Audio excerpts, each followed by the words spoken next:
Hey there Titans, in this video we'll talk about page variables in Titan Web. So what are variables? Variables is a way for us to store data that's not visible to the user. So whenever we need to have data and process data set and read from without it being visible to the user, we will use variables. Now you will use page variables whenever you need these variables in a specific page. That means that these variables will not be accessible from any other page. So whenever you set a page variable, the scope of that variable, the life cycle as you see it of the variable will be just for that page. All right, so where can we create the page variable? So whenever we have, let me just add another page here real quick. So now we have two pages, and whenever you click the pages menu and you will click on the kebab, you will see configure actions, and from there you can set your variables. So we have a few load actions and unload actions, so on and so forth. But the variable section, we will have system variables, which are to be used for any system information from Titan. You can get a lot of information from us on the user, like the language, browser, OS, so on and so forth. You could do stuff like today or the date specifically, or current day, a bunch of stuff. One thing to note about system variables, they are not for storing data. You cannot set data to them, only read from whatever you've defined it to be. Any variable you want to read and write from and to is a static variable, and you can add on a page as many variables as you like. And again, these variables will be accessible just from that page. All right, so let me show you a quick example of and try and demonstrate this the best as I can, just so you understand the concept. Okay, so we have two pages here right now. Let me just add some stuff to page 2. And what we will do on page 2, let's say we want to create a new contact. So I'll throw in a form real quick, and this should do. Now I'll throw in, let's just say, a text field, 2 text fields, and an email field. And I'll throw in a button at the end. And we can merge this.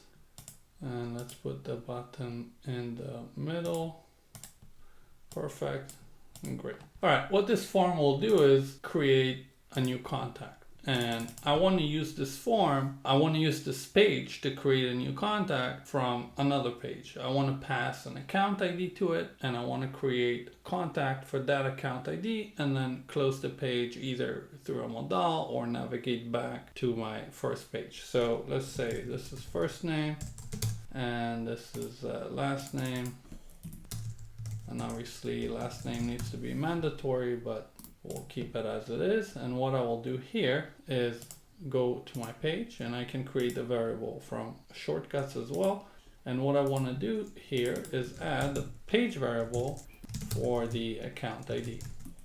That will tell me which account I should create that contact under. And I have some options here also. This will tell me where it is used. It's very handy. Any action that uses it, it's very useful. And we can add comments to the variables.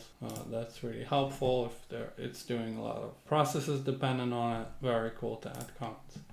So we have this set. This is great. And now we will head over to our button. And what I will do here is quickly set up a push. And I'll push new contact. And this will be a simple create, and mapping will be at my page variable. And notice this, since we're using a page variable, so I can see PV home variable 1. If I will select this and hypothetically I set something there, I will not be able to read it on this page. It's just not going to exist. It's going to be an empty variable. So I always want to see PV. I want to look at my page name. Right now I'm on page 2. It should be renamed to create contact or something, but right now it's page 2. I will select this. If you see GV, that means it's a global variable and can be accessed from everywhere. But for this use case, it's not relevant, because every single time I want to pass a specific ID to the page, I want to use it and then I want it gone. So that's a perfect use case for a page variable. Since I will not need this account ID anywhere else across my application. Okay, so we set the first name, last name, and we'll say email as well. And we will select our email field, and that's it for our push. Great. So right now what will happen is I'll run my push, it will create the contact, and that's that. So create contact.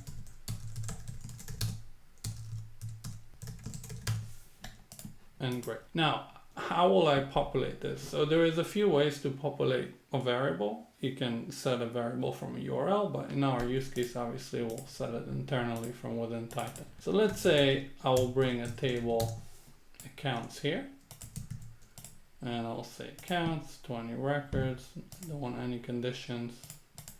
Just bring back anything you have, and look at my value. I'm setting it to the account ID. So the value of the row will be account ID, and we can display the name, and we can display the account type. And now let's say whenever I click on the account name, and I can add also an action here. Let's do this real quick. We'll add a column. This one will be a button, and on the on click, what I want to happen here, I want to move to page 2. Pass a variable to it, the account ID of that current row that I clicked on. I want that page to create a contact, and I want the page to go back to my page, or display a modal, close it, and refresh the page. So what I will do here is I'll say whenever I click this action, I want to redirect, go to page, and I'll say internal. And I'll say I want to go to page 2, and I can say how I want to open it. I could do it in a modal, and this is usually the use case, but for just to demonstrate the variables, I will do a proper redirect. And one thing I want to notice is set parameters. So I clicked on set parameters, and I want to pass the account ID. I want to pass a value to the account ID page variable that we have on page 2. And what I will do, I'll select from field, and I'll say, I'll go to my power table value, which holds the row value of the button that I just clicked, and that will pass the value to it. I'll open the page, and I will have that variable populated. Now, one thing we want to do whenever we're working with variables that will make our life a lot easier is head over to tools and turn on debug mode. So whenever we preview, we'll be able to see the state of our variables. So if I'll take a look at my variable, so I have a variable now on this page, and if I'll try access the account ID variable, I'll not see it since I'm not on page 2. So let's select an account. I didn't give my action any name, so my button, so I'll say create new contact and save, and excuse my designing skills here, and I'll click this one, and it redirects me to that page. And if I'll take a look at my variable, I can see that the account ID has been populated, the account ID page variable, and it tells me, Titan tells me this is a page variable. So for instance, translation language is a global variable that's supplied by Titan. And obviously it's not populated because we don't have translation enabled, but this we'll be able to see from any page. So page variable, I see that it's populated, and now when I run my push, we'll create a contact and nest it under that account. One thing we want to do on page 2, just so we see it run nicely, after we run our push, we want to redirect back to our home page. And we do not, and now let's say if we wanted to set a variable, let's say if we want to pass back the contact ID that has been created, I can pass it back from here to a page variable on a different page, so I can communicate back between the pages.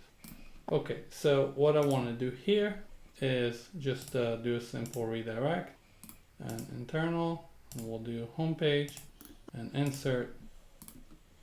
And let's run this. So let's go back to our home page and preview again. And I'll create a new contact on this one.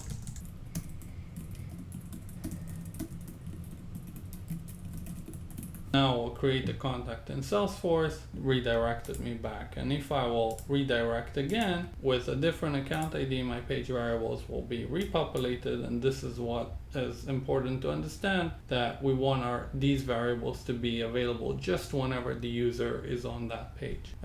Let's just take a quick look at our Salesforce integration here. We can see that our contact was created.